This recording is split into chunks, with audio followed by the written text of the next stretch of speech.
عليكم.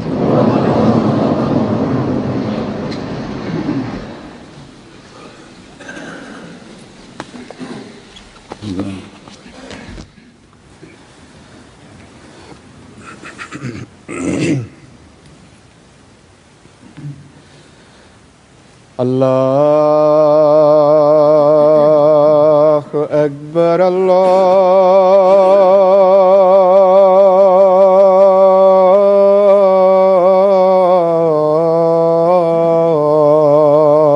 الله أكبر الله أكبر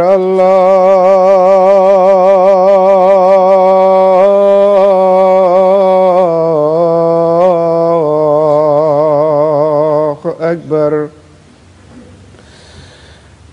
أشهد أن لا إله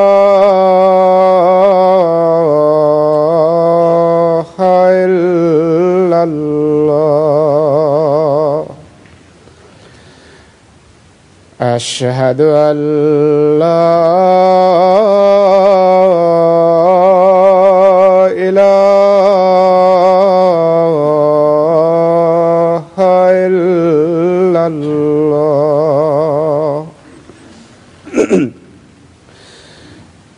أشهد أن محمدًا رسول الله.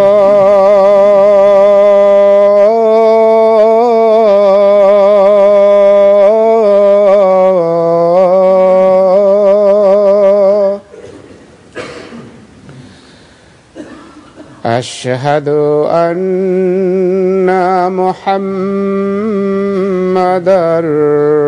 رسول الله. حي على الصلاة.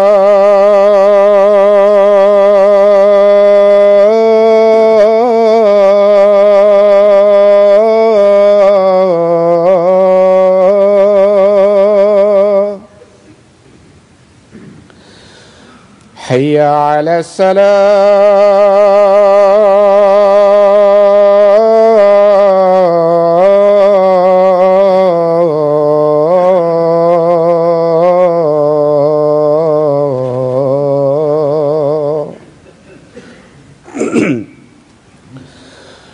حي على الفلاح.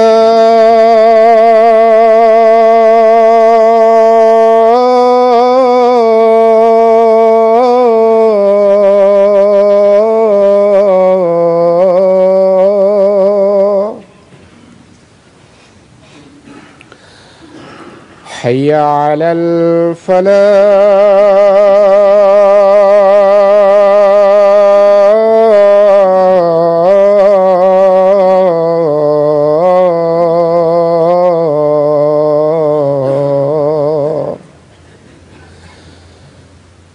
الله أكبر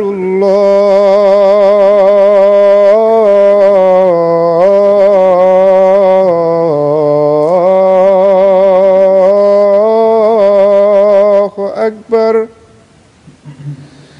لا إله إلا الله.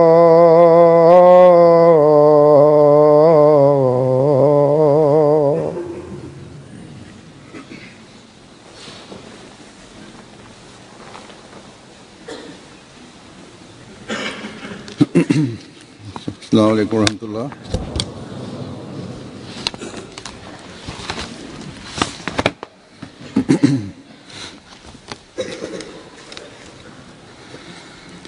أشهد أن لا إله إلا الله وحده لا شريك له وأشهد أن محمدًا عبده ورسوله.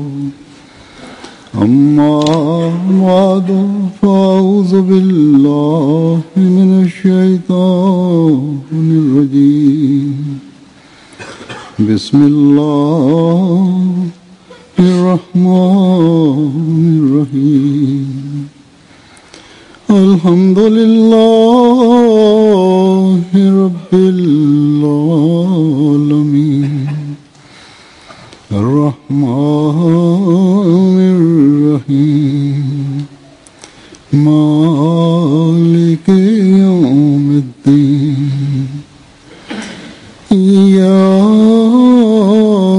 نعبد وإياك نستعين اهدنا الصراط المستقيم صراط الذين أنعمت عليهم غير المغضوب عليهم ولا الضالين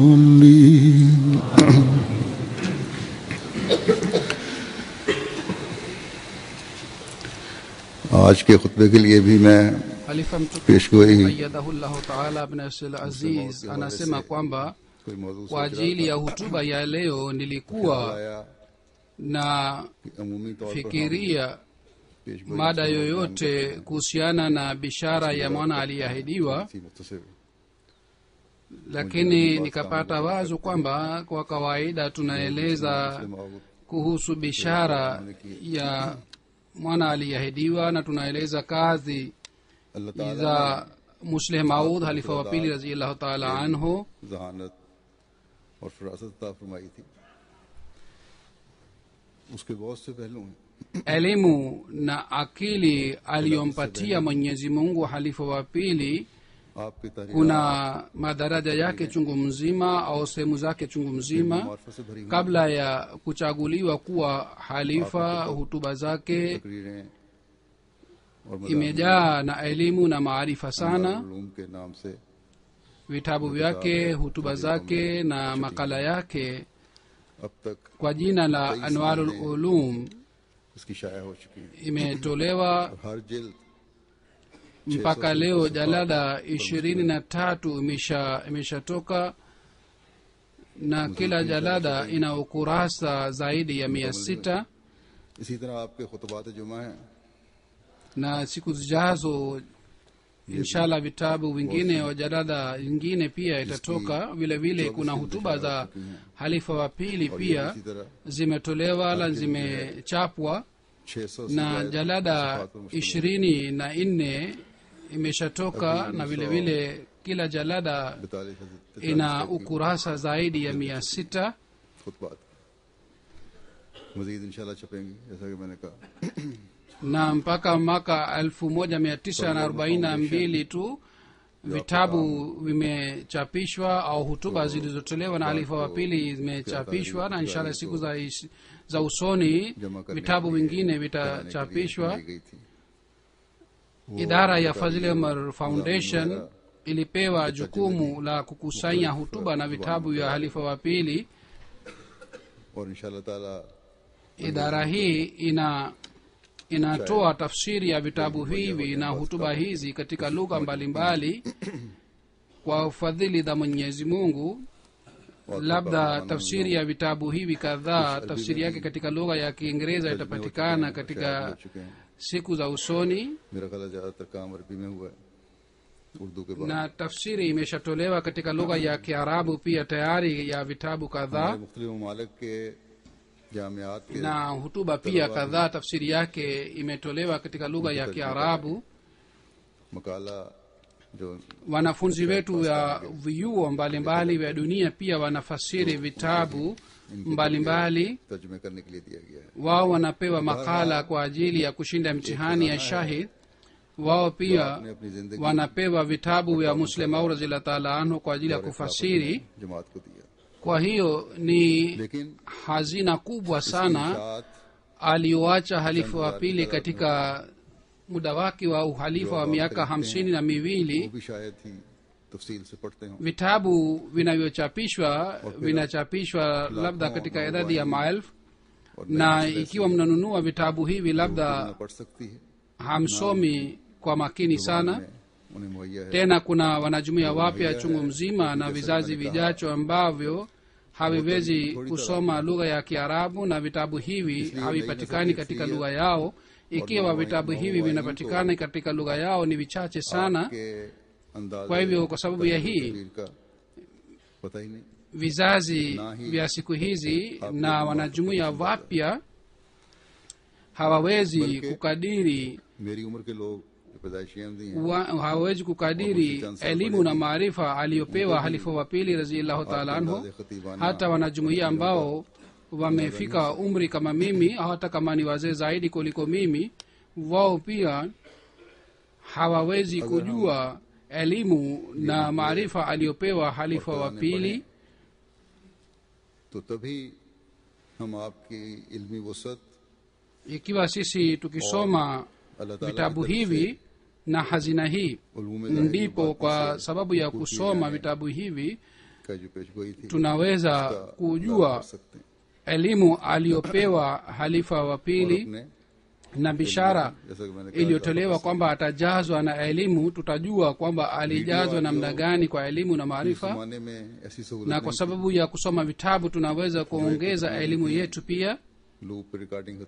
Wakati huo kulikuwa hakuna facility ya kupiga picha, ingawa picha kadhaa ilipigwa katika mwisho wa uhalifa wake, lakini picha iliyopigwa wakati huo kwa sababu ya kupita muda mrefu hali yake si nzuri. Sauti si ile sauti iliyokuwa wakati ilipopigwa, na vile vile jinsi alivyokuwa akizungumza halifa wa pili, ile piga iliyopichwa haiwezi kuonyesha shani ile ya halifa wa pili radhiyallahu ta'ala anhu. Lakini ni shukrani ya Mwenyezi Mungu kwamba hutuba zake na vitabu vyake rekodi yake inapatikana, lakini si kwa kikamilifu.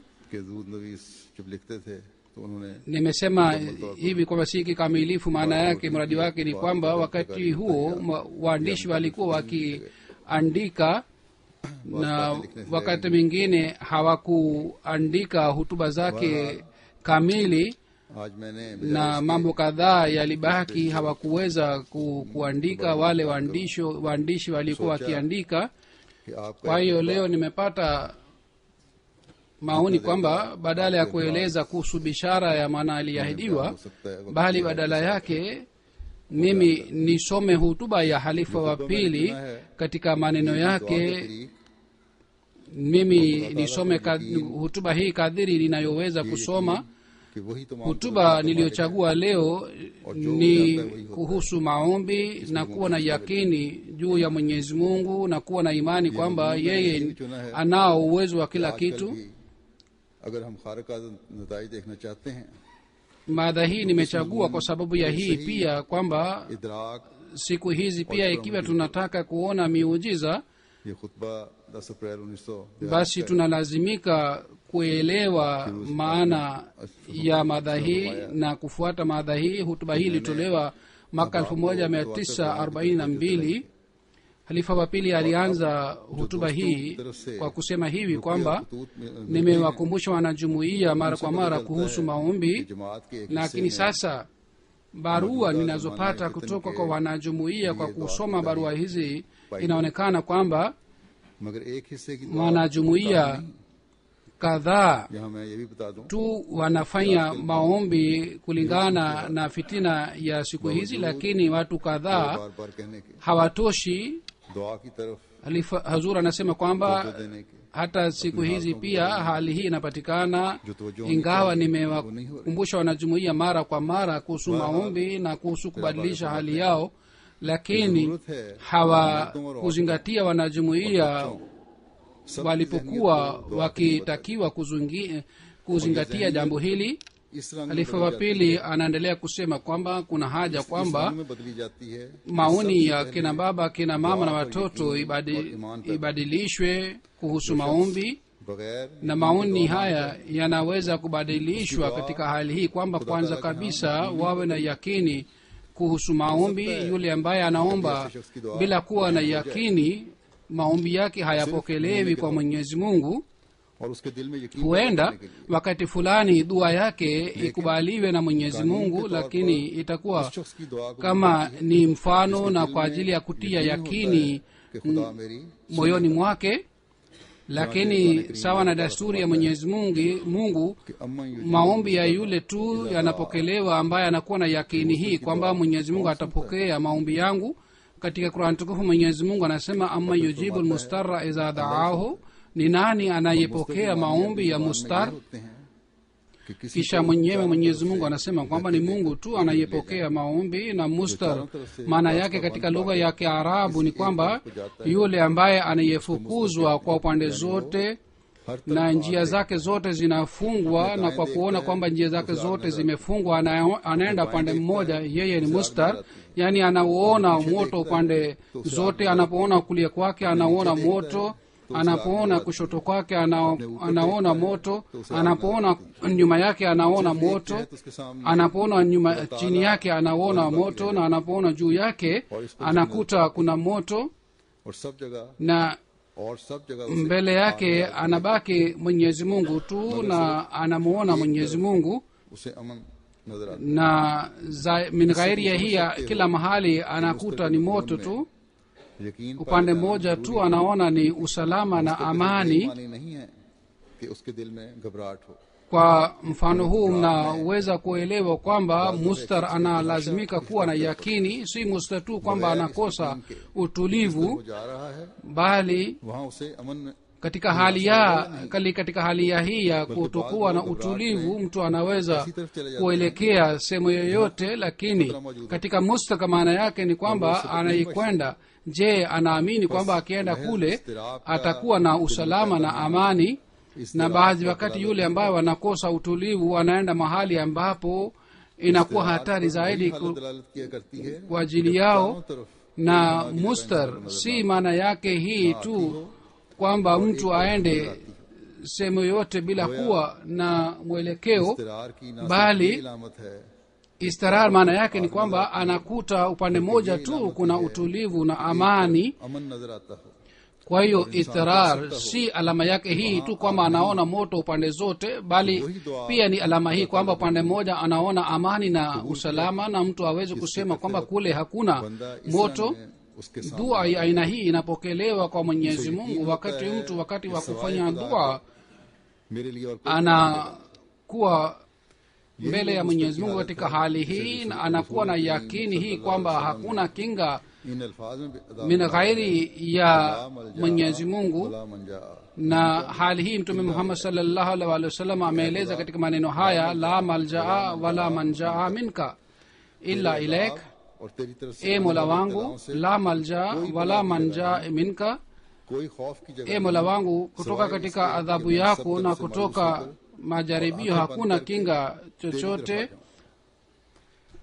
तो ला isipokuwa मलजा वला ni मंजा hii tu kwamba kakukata tamaa kwa wote, nije kwako, nielekee kwako. और जब खुदा La malja wala manja, hali hii कि अम्मा ni hali ya istirar. कर्रा इज़ा दा Wakati mwenyezi mungu aliposema katika Qur'an tukufu, amma yujibu lmustarra idha daahu, मुस्तर की कौन सुनता है, तो मुस्तर के माने यही yani ni nani anayepokea maombi ya mustar. किसी को मलजा व Mustar maana yake ni hii, ni dua ya mtu ambaye मंजा करार नहीं देता, haoni kitu chochote kinga kwa ajili yake isipokuwa mwenyezi mungu, इज़ा दा na isipokuwa mwenyezi mungu haamini kwamba kuna kitu chochote kinaweza kumwokoa.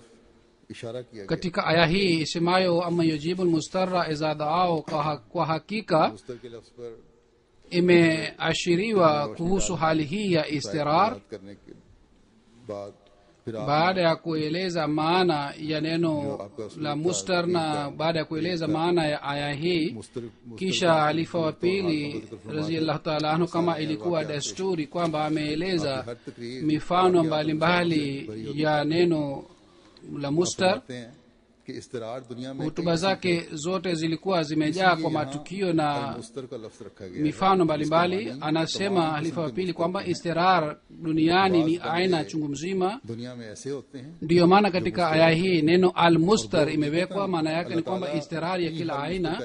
Watu wengine duniani wanakuwa wa aina hii kwamba wao ni mustar. भी उनके इस्तरार को बदलने की ताकत रखता है। Bila shaka Mwenyezi Mungu ni dawa ya kila mustar, lakini kwa sababu ya neema ya Mwenyezi Mungu mtu mwingine pia anakuwa na uwezo wa kubadilisha hali ya istirar. Kwa mfano, ni mtu maskini ambaye nguo zake zimechanika na yeye haoni njia yote ya kupata nguo mpya, बनवा देता है। na labda mtu mtajiri, labda ni mbaniani au ni singasinga au ni mtu ambaye hamwamini Mwenyezi Mungu, yeye anamtengenezea nguo yule mtu maskini.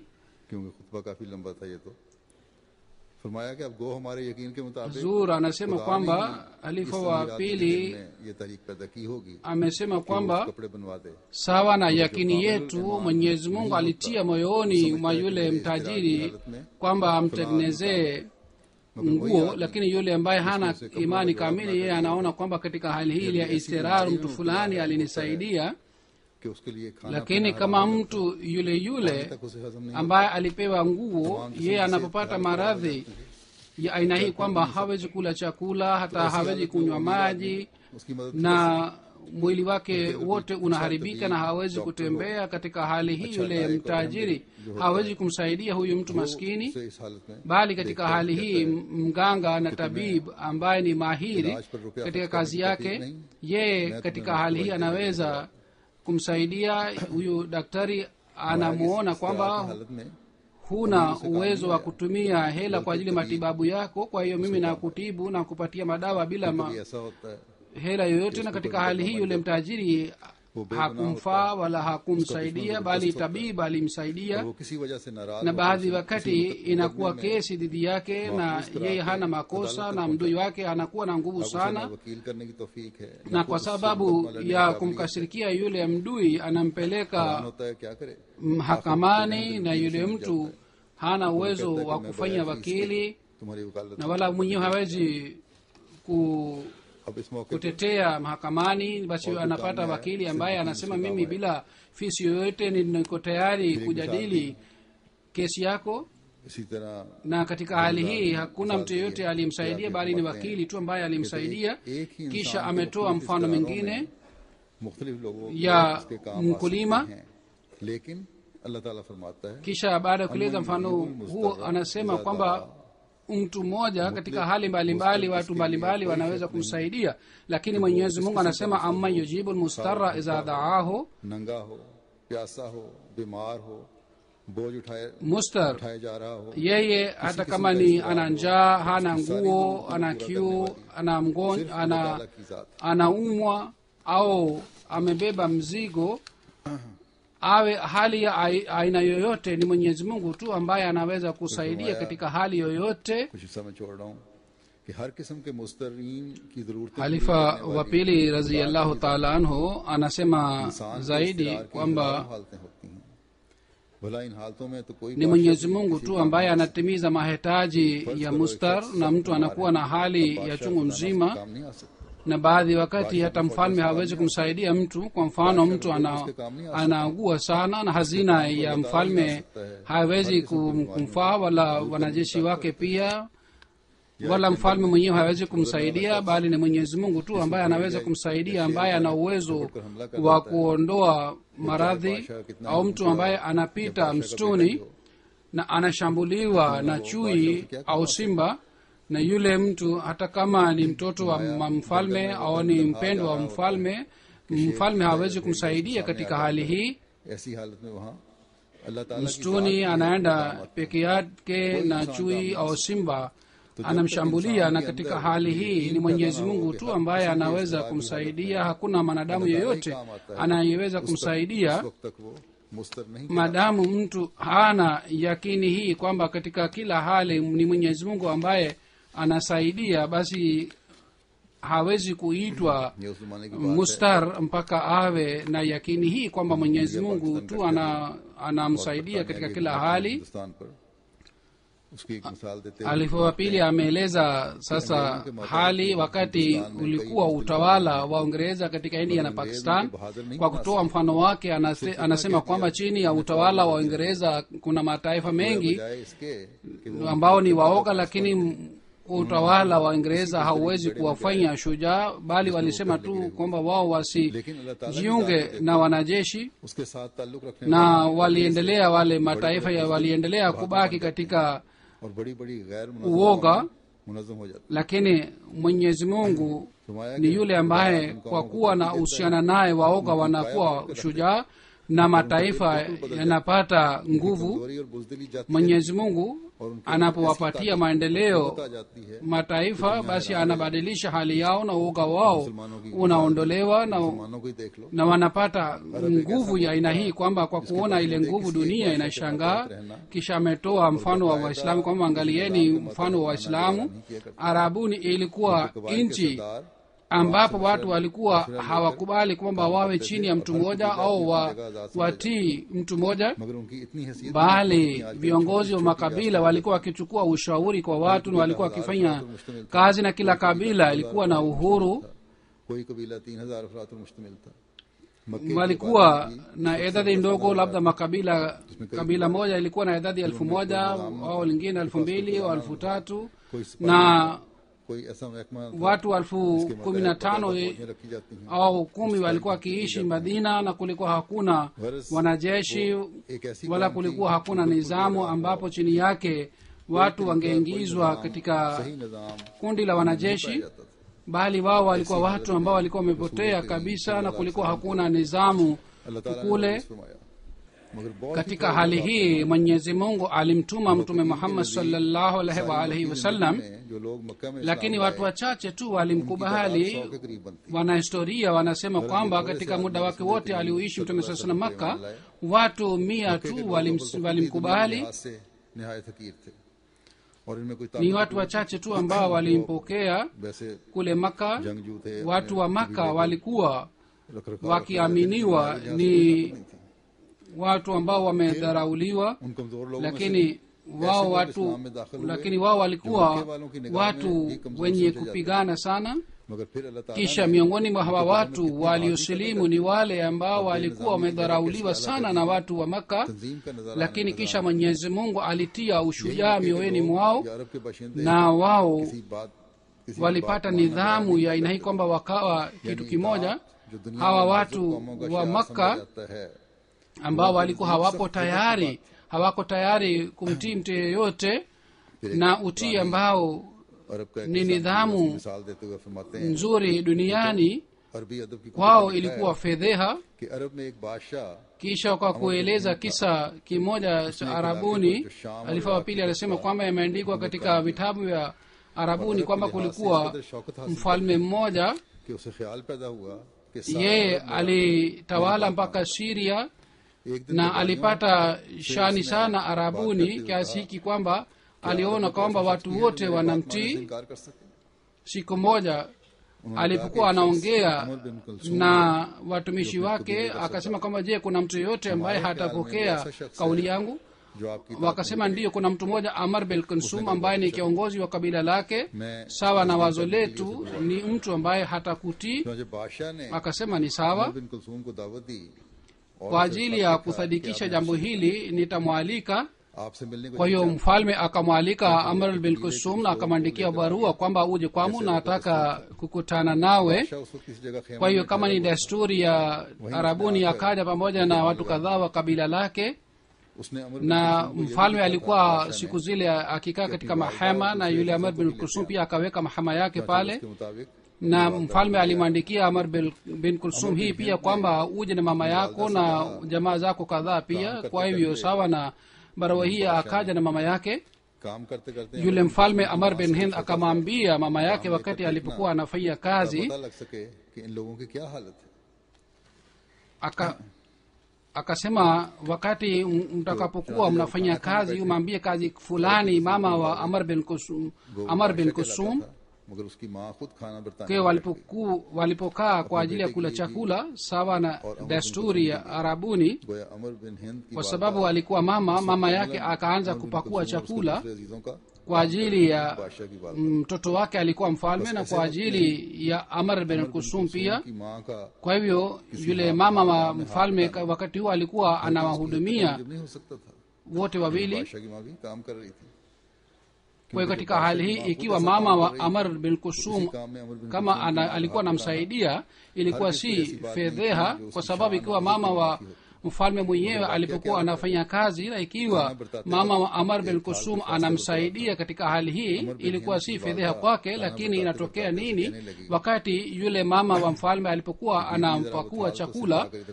Mama wa mfalme katika hali hii akamwambia mama wa Amr bin Kusum kwamba tafadhali unipatie sahani fulani iliyokuwa mbali kidogo. Yule mama wa mfalme hakumwambia kazi zaidi ya hii, lakini imeandikwa katika historia kwamba wakati yule mama wa mfalme alipomwambia mama wa Amr bin Kusum jambo hili au kazi hii kwamba anipatie sahani hile, yule mama wa Amr bin Kusum akasimama na akaanza kupiga kilele na akaanza kusema, ewe Ibn Kulsum, mama yako amefedheheshwa. Amr bin Kusum alikuwa nakula chakula pamoja na mfalme, na kwa sababu alikuwa anakula chakula aliweka upanga wake mbali kidogo, na aliposikia sauti ya mama hakuenda na kumuuliza mama kwamba imetokea nini, bali akasimama na akaanza kutafuta upanga, na katika hema ilikuwa upanga wa mfalme. Akashika ule upanga na akamuua mfalme mara moja. Kisha baada ya kutoka nje akawaambia watu wake kwamba yanganyeni, chukueni mali yote ya mfalme. Kwa hiyo Waarabu hawako tayari kumtii mtu yeyote, lakini tunaona Waarabu hawa wakati wa Mtume Muhammad sallallahu alaihi wasallam namna gani Mwenyezi Mungu alibadilisha mioyo yao. Miongoni wa hawa watu Arabu, kiongozi mmoja Abdullah bin Masud alikuwa anapita njiani na Mtume Muhammad sallallahu alaihi wasallam miskitini, alikuwa anatoa nasaha, na yeye alikuwa anaelekea miskitini kwa ajili ya kusikiliza nasaha za Mtume sallallahu alaihi wasallam. Na kwa sababu fulani Mtume Muhammad sallallahu alaihi wasallam alipowaambia watu walioko miskitini kwamba kaeni, na Abdullah bin Masud alikuwa anaenda njiani, aliposikia sauti hii ya Mtume Muhammad sallallahu alaihi wasallam kwamba kaeni, kwa hiyo akakaa pale pale njiani na akaanza kwenda misikitini kama mtoto anaruka polepole na anaenda. Na watu wengine walipopita karibu naye wakasema kwamba Abdullah bin Masud, unafanya nini? Unatembea namna gani? Unatembea kama mtoto, kwa sababu gani unafanya hivi? Kwa nini hutembei vizuri kama mtu? Akasema kwamba kweli ni kwamba nilisikia sauti ya Mtume Muhammad sallallahu alaihi wasallam kwamba kaeni, na nikafikiria kwamba huenda mimi labda sitafika miskitini nikiwa hai, isije nife katika hali hii ya kumwasi Mtume Muhammad sallallahu alaihi wasallam. Kwa hiyo nikakaa pale pale, na kwa kukaa nikaanza kwenda miskitini. Sasa angalieni tukio hili na tukio la Amr bin Masud kwamba anaenda kwa sababu ya kumwalika mfalme, na mama wa mfalme hamwambii kazi kubwa, bali anamwambia kazi ile ile anayefanya mwenyewe, na anafanya kazi kwa ajili ya mtu ambaye si mfalme. Na kazi aliyompatia mama wa Amr bin Kusum ni kazi ndogo, lakini yule mama hakupenda kwamba afanye kazi hii, na badala yake akaanza kupiga kelele. Lakini mtu wa kabila hili anasikia sauti ya Mtume Muhammad sallallahu alaihi wasallam alipokuwa njiani, anakaa pale pale, na sawa na wazo la watu wa desturi ya watu, jambo hili labda ni jambo la fedheha, na labda watu watamwona kwamba ni mwenda wazimu, lakini ilikuwa hali ya masahaba wa Mtume Muhammad sallallahu alaihi wasallam kwamba katika utii wa Mtume Muhammad sallallahu alaihi wasallam walikuwa kama ni waenda wazimu, na walikuwa na imani hii kwamba katika utii wa Mtume Muhammad sallallahu alaihi wasallam ni utii wa Mwenyezi Mungu. Kisha halifa wa pili radhiyallahu ta'ala anhu anasema kwamba katika vita watu wa Madina और वो अच्छे fikiriwa ni watu ambao hawawezi kupigana. Watu wa Madina bila shaka walikuwa matajiri na walikuwa wakulima wazuri, lakini kama katika nchi yetu mataifa kadhaa kwa sababu ya kazi zao inaonekana ni watu wenye fedheha, wao pia walionekana kwa sababu ya kilimo kwamba ni watu wenye fedheha, kwa sababu watu wa Maka walikuwa hawapendi kulima. Watu wa Arabu walikuwa na fahari kwa sababu ya hii kwamba wana farasi kiasi hii na ngamia kiasi hii, wananyang'anya mali ya watu hivi na wanawashambulia watu hivi. Lakini watu Madina walikuwa wakiishi katika kijiji na walikuwa wakilima, walikuwa hawanyang'anyi mali wala walikuwa hawana uwezo wa kufuga ngamia na farasi kwa wingi. Kwa hivyo kwa sababu ya hii, kwa macho ya Arabu hawa watu walikuwa watu duni sana, na walikuwa wakisema kwamba hawa watu wa Madina wanalima mboga tu.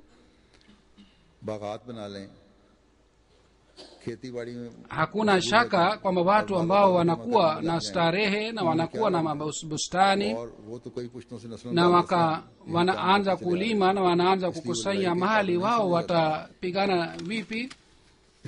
Bali kwa sababu wao waliendelea kufanya kazi hii vizazi kwa vizazi, kwa hiyo hawajui fani, hawana fani na umahiri wa kupigana. Sawa na watu wa Arabu, watu wa Madina walikuwa watu duni na walikuwa wakisema kwa kuwadhalilisha kwamba hawa ni wakulima. Lakini angalini hawa watu baada ya kumwamini Mtume Muhammad sallallahu alaihi wasallam, tofauti kubwa sana ilipatikana ndani yao, kwamba wale tu ambao walikuwa wakilima mboga wakawa wanajeshi wazuri wa dunia. Wakati wa vita vya Badri, viongozi wa Maka walikuwepo pale, na wao waliona kwamba leo watawamaliza Waislamu wote. Wanajeshi 1000 wahodari walikuwepo pale, waliwahi kupigana na kazi yao ilikuwa kutumia upanga tu. Walisimama ana kwa ana kwa Waislamu, na Waislamu walikuwa 313 na wengine walikuwa hawana upanga, walikuja na fimbo tu. Katika hali hii ya kutokuwa na vifaa, Mtume Muhammad sallallahu alaihi wasallam alipotoka kwa ajili ya vita, vijana wawili wa Ansar wakasema sisi pia tunataka kwenda kwa ajili ya vita. Kwa Mtume Muhammad sallallahu alaihi wasallam akawaruhusu wao pia waende. Hadrat Abdurrahman bin Auf ambaye alikuwa shujaa sana, ye anasema kwamba siku ile sisi tulikuwa na jazba sana na tuliona kwamba Mwenyezi Mungu ameturuhusu tupigane na watu wa Makka, kwa hivyo tutawapiga sana watu wa Makka. Lakini akasema kwamba mwanajeshi anaweza kupigana wakati kulia kwake na kushoto kwake wanakuwa wasaidizi wake. Anapokwenda kupigana na watu katika uwanja wa vita, basi wale wasaidizi wake waweze kumsaidia. Kwa hivyo wana polisi wa aina hii na watu wa aina hii wanakuwa pamoja na mtu anayepigana ili waweze kumsaidia. Hadrat Abdurrahman anasema katika wazo hili nikaangalia kulia kwangu na kushoto kwangu kwamba ni nani kulia kwangu na kushoto kwangu. Nilipoangalia walikuwa wale vijana wa Ansar, umri wao ulikuwa kama miaka 15, walikuwa wamesimama. Kwa kuwaona nikakata tamaa kwamba hawa watu hawajui kupigana, kisha hawa ni vijana wadogo sana, watanisaidiaje? Kwa hivyo mimi siwezi kupigana na makafiri vizuri kama ninayo jazba moyoni mwangu. Nilikuwa nafikiria hivi kwamba nani atanisaidia katika hali hii. Upande wa kulia yule kijana akaniuliza kwa sauti ya chini kwamba baba mdogo Abu Jahli nani ambaye anayemsumbua Mtume Muhammad sallallahu alaihi wasallam? Mimi nataka ni muue. Alikuwa anasema mimi nilikuwa karibu kumjibu, lakini katika hali hii kwa upande wa kushoto kwangu yule kijana mwingine akaniuliza kwa sauti ya chini kwamba baba mdogo Abu Jahli nani ambaye anayemsumbua Mtume Muhammad sallallahu alaihi wasallam? Mimi nataka nipigane naye. anasema mimi sikufikiria kwamba mimi जंगजू nipigane na Abu Jahel ambaye ni kiongozi na anazingirwa na wanajeshi na majerneli na mimi naweza kumfikia na naweza kumuua, lakini wale watoto walifikiria wazo hili. Kwa hiyo mimi kwa ishara ya kidole changu nikasema Abu Jahel mtu fulani, na wale watoto wote wawili walikuwa na hamu kwamba kila mmoja alikuwa na hamu hii kwamba yeye afanye jukumu hili na yeye apate zawadi hii kwamba amuue Abu Jahel. मुस्लिम फरमाते हैं कि अब अब्दुर्रहमान बिन औफ की ये हालत थी कि वो परेशान थे, मगर इनको ये पता नहीं Hazrat Muslim radhiyallahu ta'ala anhu anasema kwamba जज्बा पैदा कर रखा था ilikuwa hali Abdurrahman bin Auf kwamba alikuwa na wasiwasi, lakini alikuwa hajui kwamba imani imekomaa sana katika mioyo ya wale vijana. Hata Abdurrahman anasema kwamba kwa sababu ya swali la wale vijana mimi nikashangaa kwa kuona imani yao. Kwa hiyo kwa ishara ya kidole changu nikamwambia kwamba angalieni, Abu Jahel ni huyu. Kwa hiyo hamwezi kumshambulia na kumuua kwa sababu yeye amezingirwa na wanajeshi na amekaa juu ya farasi na ana silaha na majernel wanamlinda. Na wakati huo Ikrama alikuwa anamlinda na mtu mwingine alikuwa anamlinda Abu Jahel. Ikrama wakati huo alikuwa jernel maarufu sana, alikuwa si mtu wa kawaida, na wale majernal wote wawili walikuwa wamesimama mbele ya Abu Jahel walikuwa namlinda. Abdurrahman anasema kwamba kwa ishara ya kidole changu nikamwambia wale vijana kwa Abu Jahel huyo. Lengo langu lilikuwa hili kwamba hawa vijana wajue kwamba hawawezi kumuua Abu Jahel. Anasema hata mimi sikurudisha kidole changu chini, wale vijana wakamshambulia Abu Jahel kama ndege anashambulia, na kabla wale wasaidizi wangejua imetokea nini wakamjeruhi Abu Jahel, akaanguka chini. Kijana mmoja mkono wake ulikatika, lakini wote wawili walimwangusha Abu Jahel chini. Kwa hivyo bila kuwa na jernel vita vya Badri ilipiganwa.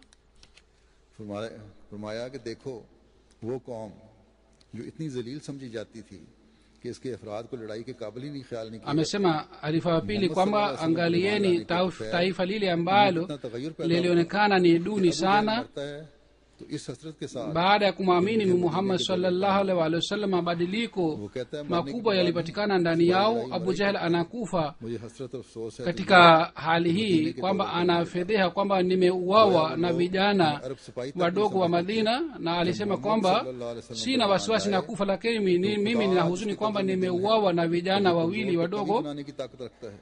उसने Wao watu wa Madina walikuwa hawajui fani na umahiria ya vita, lakini walipomwamini Mtume Muhammad sallallahu alaihi wasallam, Mwenyezi Mungu aliwafanya kuwa shujaa wa aina hii kwamba इस कदर गैरत हुआ करती थी. jernal ambaye aliona kwamba kazi ili hawezi kufanya, Mwenyezi Mungu alifanya kwa mikono ya vijana wawili wadogo. और उनके दिलों से झूठी Kisha watu wa Arabuni walikuwa tayari kutoa kila kitu kwa ajili ya ghara yao, उस lakini angalieni Mwenyezi Mungu namna gani शादी करना चाहता था. aliondoa और hali hii ya ghara ya uongo katika mioyo yao. Kisha halifa wa pili ameeleza tukio la yule mtu aliyetaka kumuoa binti. Alimwendea baba wa binti kwamba unionyeshe binti yako, lakini baba wa binti akasema mimi siwezi kukuonyesha binti yangu. Yule mtu akamwendea Mtume Muhammad sallallahu alaihi wasallam akasema mimi nataka kumuoa लड़की दिखा देनी चाहिए. msichana fulani, lakini baba yake anakataa kwamba nione. Zuru akasema kwamba yeye amekosea, analazimika kukuonyesha binti yake. Yeye yule kijana alimwendea tena baba wa binti na akasema kwamba nilikuja kwako, ulikataa, lakini nimemuuliza Mtume Muhammad sallallahu alaihi wasallam, na Mtume Muhammad sallallahu alaihi wasallam amesema kwamba wakati wa nikah kumuona binti inaruhusiwa. Na yule baba wa binti akasema kwamba hata kama Mtume anakuruhusu, lakini mimi siwezi kukuruhusu kwamba uone binti yangu. Yule binti alikuwa anasikia haya yote. Aliposikia maneno haya mara akatoka nje na akasema, baba unasema nini? wakati mtume muhammad sallallahu alaihi wasallam anasema wakati wa nikaa kabla ya kufunga ndoa naruhusiwa kumuona msichana, wewe ni nani ambaye anaweza kukataa? Kisha akamwambia yule kijana, nimesimama mbele yako unione. Yule kijana akasema, mimi sina haja ya kukuona, mimi nampenda msichana ambaye ni mtiifu wa Mwenyezi Mungu na mtiifu wa mtume Muhammad sallallahu alaihi wasallam. Sasa angalieni watu wa Arabuni ambao Mwenyezi Mungu aliwatayarisha, walikuwa tayari kutoa heshima yao kwa ajili ya dini, na hakuna utawala wa dunia unayoweza kubadilisha mioyo. Ni Mwenyezi Mungu tu anayeweza kubadilisha mioyo. Shujaa wanakuwa waoga na waoga wanakuwa shujaa kwa amri ya Mwenyezi Mungu. Watoaji wanakuwa bahili na bahili wanakuwa watoaji kwa amri ya Mwenyezi Mungu, na majahili wanakuwa alim na alim wanakuwa majahili kwa amri ya Mwenyezi Mungu. Wakati Mwenyezi Mungu anapotoa amri kuhusu taifa lolote kwamba lifutwe, basi maulamaa wao wanakuwa wajahili na washujaa wao wanakuwa waoga na watoaji wao wanakuwa bahili.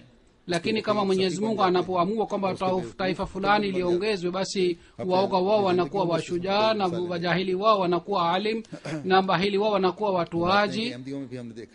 Na sisi tumeshuhudia mifano chungu mzima katika maisha yetu. Anasema katika wanajumuiya pia tumeona kwamba mtu anajiunga na jumuiya kwa imani, anakuwa hana elimu, lakini baada ya kujiunga na jumuiya anaanza kutoa hoja, hata mashekhi wakubwa hawezi kusimama mbele yake. Na sisi tumeona jambo hili pia kwamba wenye elimu wanajiunga na jumuiya yetu, lakini kwa sababu katika mioyo yao wanakuwa na wasiwasi kuhusu jumuiya, kwa hiyo wanakuwa jahili kama walikuwa majahili kabla ya kujiunga na jumuiya kuhusu dini. Hii inathibitisha kwamba elimu yetu si elimu yetu ya binafsi, bali ni elimu tulipewa na Mwenyezi Mungu, na kujitolea kwetu ni kwa sababu ya fadhila za Mwenyezi Mungu. Ushujaa pia si ushujaa wetu, bali ni kutoka kwa Mwenyezi Mungu. Ikiwa tusingepewa kutoka kwa Mwenyezi Mungu, tusingekuwa na imani, bali jambo hili lingekuwa kwa sababu ya uwezo wetu. Kama tunaona kwamba watu wengi hawana sifa za aina hii, lakini katika mioyo yao inakuwa imani sana. Kisha ametoa mfano mmoja, naeleza kwa ufupi kwamba alikuwa pira mtu mmoja ambaye alikuwa mtumishi wa Sayyidina Alayhi Salatu Wasalam. Alikuwa hana akili sana, alikuwa hawezi kuelewa Ahmadiyya ni nini. Alikuwa akimpenda Sayyidina Alayhi Salatu Wasalam. Wazazi wake walimwacha kule kwa Sayyidina Alayhi Salatu Wasalam kwa sababu alikuwa anaugua. Sayyidina Alayhi Salam alimtibu, kwa hiyo akapona, na alikuwa akikaa mlangoni mwa Sayyidina Alayhi Salatu Wasalam. Wazazi wake walikuja kumchukua, lakini akakataa kurudi. Akasema, yule aliyenitibu nitamsaidia, nitamhudumia. Na kazi yake ilikuwa hii kwamba kupeleka chakula kwa wageni na kazi ndogo ndogo alikuwa akifanya, lakini alikuwa haswali swala. Halifa wa kwanza radhiallahu ta'ala anhu akasema kwamba huyu anakaa hapa, labda watu wengine watasema huyu haswali na anakaa katika nyumba ya Sayyidina Alayhi Salatu Wasalam. Kwa hiyo alikumbushwa na alihimizwa pia kuhusu swala. Siku moja akaenda misikitini kwa ajili ya kuswali sala 5, na wakati alipokuwa anaswali misikitini, mwanamke mmoja akaleta chakula kutoka kwa Sayyidina Alayhi Salatu Wasalam kwa ajili ya wageni, na akamuita, lakini hakusikia kwa mtu yeyote. Kwa hiyo yule mwanamke akasema kwa sauti ya juu kwamba chukua chakula, pengine nitapeleka malalamiko yako kwa Sayyidina Alayhi Salam. Pira alikuwa amekaa katika atahiyat, alikuwa anaswali, na kule alikuwa anaswali akasema kwa sauti ya juu, aliposikia kule kwa mwanamke akasema kwa sauti ya juu kwamba subiri kwanza nisome atahiyat, baadaye nitakuja. Hii ndiyo ilikuwa hali ya akili ya Pira. Lakini Muslim radhiyallahu ta'ala anhu anasema kwamba wakati huo kulikuwa hakuna posta wala kulikuwa hakuna treni, kulikuwa hakuna post office. Mwalimu Muhammad Hussain Batalwi alikuwa akiishi kule Batala karibu na stesheni. Alikuwa akiwapoteza kule watu katika stesheni, na alikuwa akiwaambia kwamba msiende Kadian, imani yenu itapotea siku moja. Muhammad Hussain Batalwi hakupata mtu mwingine yoyote. Pira alienda kule kwa ajili ya kupeleka barua.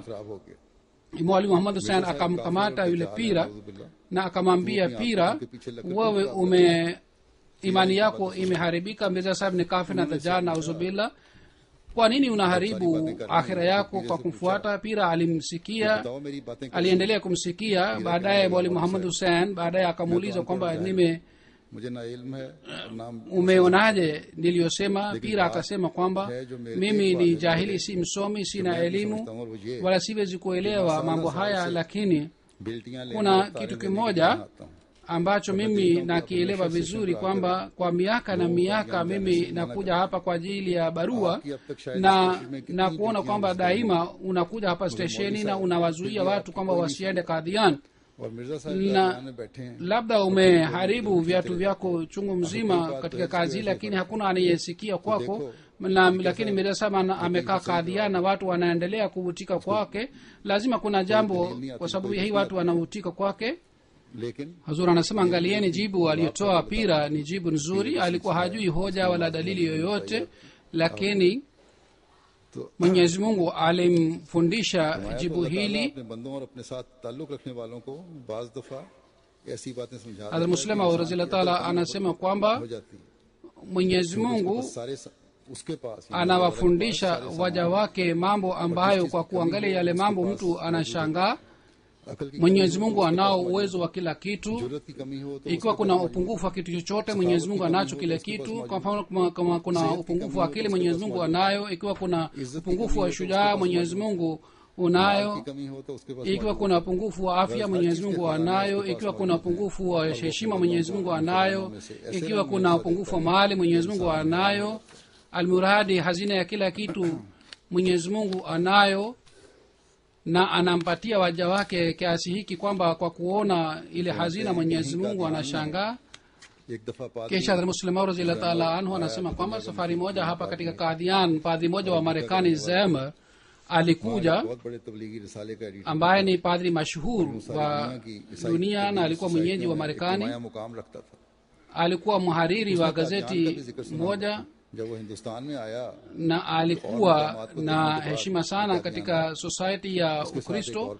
Alishikia jina la Qadian. Alipokuja India, baada ya kuangalia tembelea maeneo mbalimbali, alikuja Qadian pia. Dr. Khalifa Rashiduddin alikuwa uhai wakati huo, alimtembeza maeneo mbalimbali ya Qadian. Wakati huo bado kamati ya kijiji ilikuwa bado haijaundwa na ilikuwa uchafu sana katika njia za Qadian. Padri sahib akasema kwa kucheka kwamba sisi tumeona Qadian na tumeona usafi wa kijiji cha Masihi mpya pia tumeona. Dr. Khalifa Rashiduddin sahib akasema kwamba padri sahib, bado Masihi wa kwanza anatawala katika India. Kwa hiyo hii ndio ni hali ya usafi wake. Kwa kusikia hii alifedheheka yule padri. Kisha nasema Hazrat Muslim radhiyallahu ta'ala anhu kwamba alituma ujumbe kwamba anataka kukutana nami. Kwa hivyo nikakutana naye.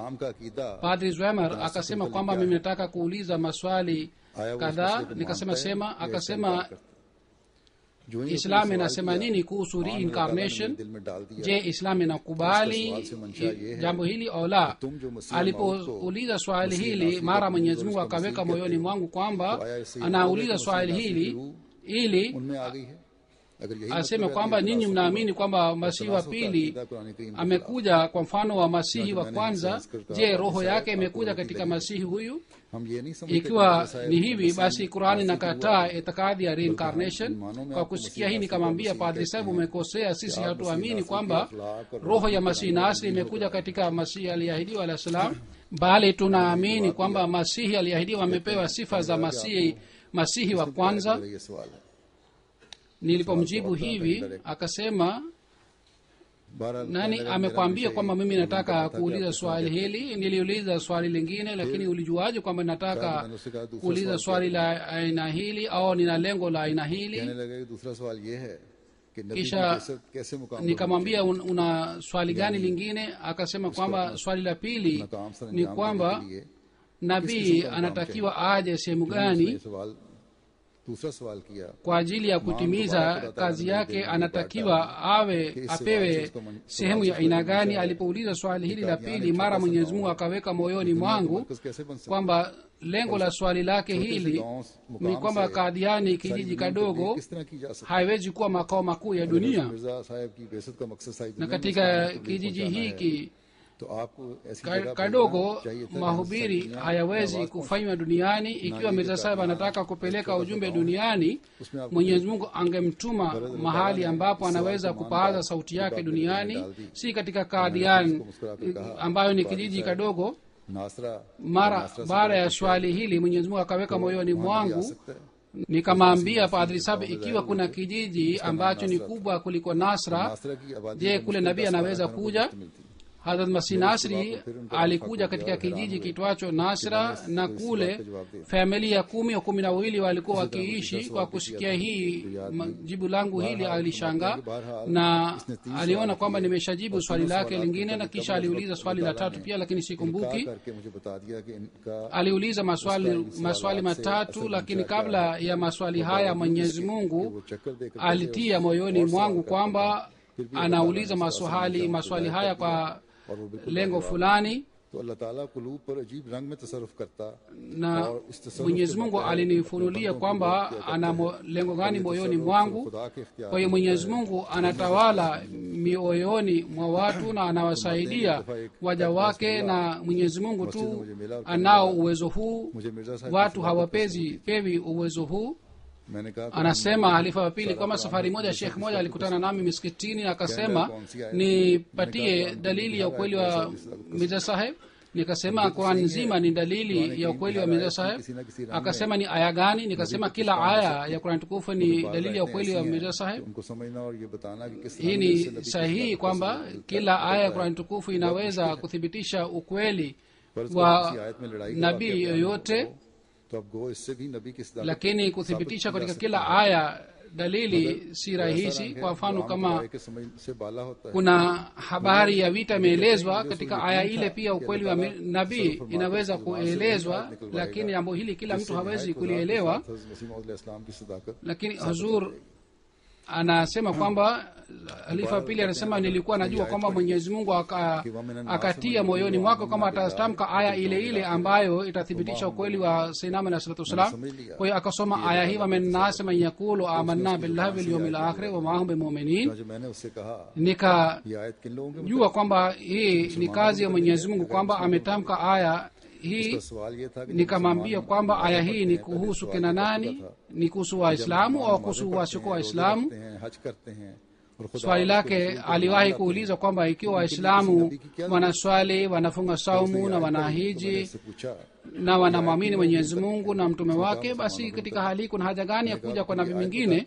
Aliposoma aya hii nikamwambia kwamba aya hii ni kuhusu kina nani? Akasema ni kuhusu Waislamu. Nikasema aya hii inathibitisha kwamba katika Waislamu pia watu wataharibika. Kwa mdomo wanasema wao ni waaminio, lakini wao si waaminio. Na Mwenyezi Mungu Qur'an tukufu anasema kujiita waaminio haitoshi mpaka mtu athibitishe kwa vitendo vyake kwamba yeye ni waaminio.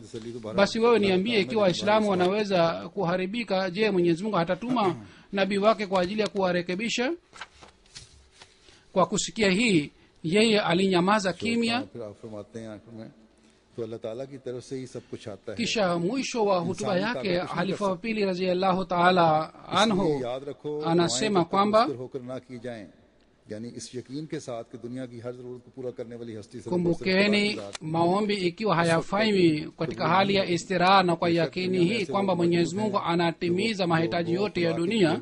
Ikiwa maombi hayafanywi katika hali hii, maombi hayapokelewi. Bila shaka katika duniani watu wanapatikana ambao katika neema za Mwenyezi Mungu wanatoa, lakini wao wanaweza kumpatia mwanadamu nguo tu, na wapo watu ambao wanatoa katika mali waliopewa na Mwenyezi Mungu, lakini wanaweza kutoa nyumba tu. Wapo watu ambao katika elimu ya Mwenyezi Mungu waliopewa elimu kutoka Mwenyezi Mungu wanatoa, lakini wanaweza kuwatibu wagonjwa. Bila shaka wapo watu ambao katika elimu ile waliopewa na Mwenyezi Mungu wanatoa, lakini wanaweza kumsaidia mtu kutetea kumtetea mahakamani bila kuwa na fisi yoyote. Hakuna mwanadamu ambaye anaweza kubadilisha mioyo ya watu, ni Mwenyezi Mungu tu ambaye anao uwezo wa kila kitu na ana nguvu ya kubadilisha hali ya mioyo. Lakini ikiwa mtu hafanyi dua kwa kuwa na istirar na mtu kwa kumtegemea Mwenyezi Mungu, ikiwa mtu hafanyi dua, basi dua haikubaliwi katika hali hii. Lakini ikiwa dua inafanywa kwa kumtegemea Mwenyezi Mungu, basi dua hii inakubaliwa. Hazur anasema hii ilikuwa picha kidogo ya hutuba ya halifa wa pili radhiyallahu ta'ala anhu. Na leo mimi pia nataka kusema kwamba hata ikiwa sisi leo tunataka kubadilisha hali, tunalazimika tuiname mbele ya Mwenyezi Mungu ambaye anao uwezo wa kila kitu, kwa sababu Mwenyezi Mungu ni chemchem ya kila uwezo. Ni yeye ambaye anaweza kubadilisha hali ya mioyo. Mwenyezi Mungu atujalie tuweze kufanya maombi ya aina hii. Hazur anasema kwamba ndugu yetu mmoja alikuwa akihudumia katika idara ya kuwahudumia wageni, na aliwahi kuhudumia kule Germany pia, Bana Azim Saheb. Yeye siku 2-3 iliyopita amefariki. Inna lillahi wa inna ilaihi rajiun. Ilipangwa kwamba jeneza yake itaswaliwa leo, lakini kwa sababu ya kutokupatikana death certificate yake haikuweza kwamba jeneza yake iswaliwe leo. Baada ya siku 2-3 jeneza yake itaswaliwa katika msikiti wa Fazal. Mwenyezi Mungu aiweke roho ya marehemu mahala pema. Huyu bana alikuwa mwanajumuiya mzuri mwenye imani sana. Alikuwa akitoa huduma zake na alikuwa mtiifu sana. Alikuwa akiwahurumia watu wote. Mwenyezi Mungu aiweke roho ya marehemu hala pema. Watoto wake wote wanasoma, ni watoto 3, mabinti 2 na kijana 1, na wote wana imani sana watoto pia. Mwenyezi Mungu awalinde, na Mwenyezi Mungu ampatie mke wake pia subra na watoto wake pia, na Mwenyezi Mungu awaangalie watoto wake mwenyewe kiasi hiki kwamba wasione upungufu wa baba yao katika maisha yao. Amin. Alhamdulillah nahmaduhu wa nasta'inuhu wa nastaghfiruhu wa nu'minu bihi wa natawakkalu alayhi wa na'udhu billahi min shururi anfusina wa min sayyiati a'malina. من يهده الله فلا مضل له ومن يضلل فلا هادي له ونشهد أن لا إله إلا الله ونشهد أن محمدا عبده ورسوله. عباد الله رحمكم الله، إن الله يأمر بالعدل والإحسان وإيتاء ذي القربى وينهى عن الفحشاء والمنكر والبغي يعظكم لعلكم تذكرون. اذكروا الله يذكركم وادعوه يستجب لكم ولذكر الله أكبر.